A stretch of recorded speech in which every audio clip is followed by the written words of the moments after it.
New information now about Edward Snowden. He is quoted in a Hong Kong newspaper moments ago saying that he is neither a hero or a traitor. Judge Anna Napolitano, Fox News senior judicial analyst, with me on this one. Good morning to you. Good morning, Bill. He goes on to say, I am not here to hide from justice. I'm here to reveal criminality. My intention is to ask the courts and the people of Hong Kong to decide my fate. You got a problem with him talking about that way in Hong Kong? I think he's in Hong Kong because the reporter to whom he has been giving this information is based in Hong Kong, Glenn Greenwald.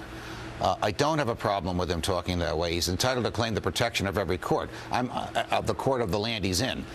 I wouldn't trust a court in China, but I'm not in his brain, and I don't know what's motivating him. He says he wants Hong Kong to decide his fate. Well, the story's all about Americans. Well, why isn't he in Washington, D.C. making statements like this? He wouldn't be free to speak if he were in Washington, D.C. He'd be arrested if he were in Washington, D.C.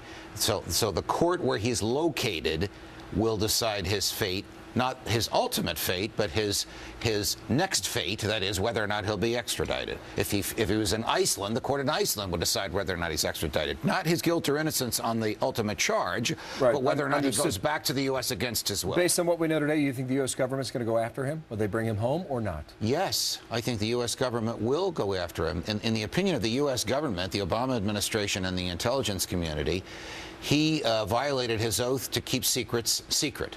In his opinion, he also took an oath to uphold the Constitution, and that is a higher obligation, and his obligation was to expose those secrets when it violated the Constitution. So he chose which oath to comply with and which oath not to comply with. Okay, we brought you in to talk about Ron Paul, but since that news just broke, I wanted you to react immediately. It's nice to be timely, Mr. Hemmer. No, I appreciate the fact that you can react and turn on a dime. With Melissa Francis, our folks at the Fox Business Network, this is what Ron Paul said about the possibility of a drone attack on Snowden. Roll this and we'll listen to it.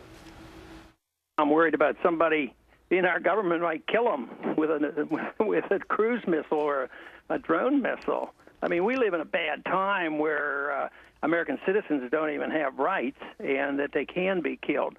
But the gentleman is trying to tell the truth about what's going on. What is going on? Hyperbole or what? Do you think he went a little bit too far? Here's the problem.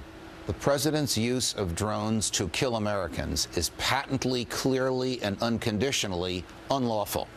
But the president has done it and has established his own rules for doing so. The Congress never established these rules. The courts never established these rules. Lockheed's a good example, the American living in Yemen. Correct. I think Ron Paul's fear is that the president might establish a new set of rules that will enable him to take Mr. Snowden out so he doesn't have to go through the messiness of a trial which would expose even more national security secrets. ACLU says this: it is the equivalent of requiring every American to file a daily report with the government of every location they visited, every person they talked to on the phone, the time of each call, and the length of every conversation. It continues.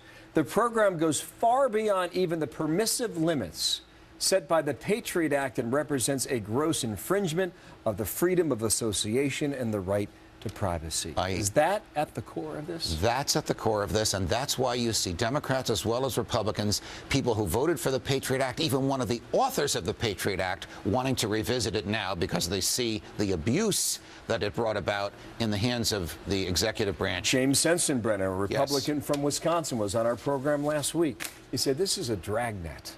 You can't go out there and just collect all the information and keep it and hold it. The whole purpose of the Fourth Amendment, the requirement for a search warrant with specificity, quote, particularly describing the place to be searched and the persons or things to be seized, close quote, a precise quote from the amendment, is to stop and prevent dragnets and fishing expeditions. I think the problem the government has is they haven't explained it fully. All they say is, oh, it's been going on since 9/11. You should have known about it, right? I mean, even members of Congress were told they knew about it, and they've come out and said they haven't. The problem I see here is that in 2013, you used the example of terrorism. But if you're storing the information to infinity, what excuse do you use in 2023?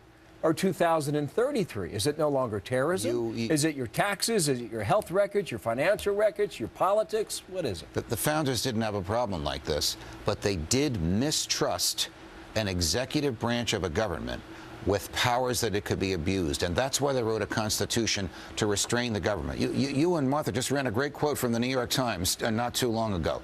This proves, President Obama's abuse of this power proves that when unlimited power is put in the hands of the executive, it will be abused. What makes it unlimited? The lack of fidelity to the Constitution. Judge, to be continued. Absolutely. Thank you, sir. Anytime, Bill. At ease, Counselor. Thank you. Here's Very Martha. interesting.